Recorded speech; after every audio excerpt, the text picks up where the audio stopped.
How to level up faster in Fire Kirin. First of all, open the Fire Kirin app and make sure you are logged into your account. Next, choose games that offer high returns and better odds of winning. Focus on playing skill-based games where you can use strategy instead of relying only on luck. Try to play during bonus events or limited time challenges. These often come with extra rewards, experience points, or coin multipliers that help you level up much faster. Use the lucky wheel and claim daily rewards regularly.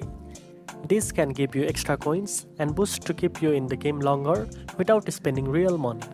Also, make sure to take advantage of any in-game promotions or time-limited events that reward loyal or active players with bonus XP. Avoid playing too many low-return games as they may waste your coins and slow down your progress. If possible, upgrade your weapons or features in-game where those options are available.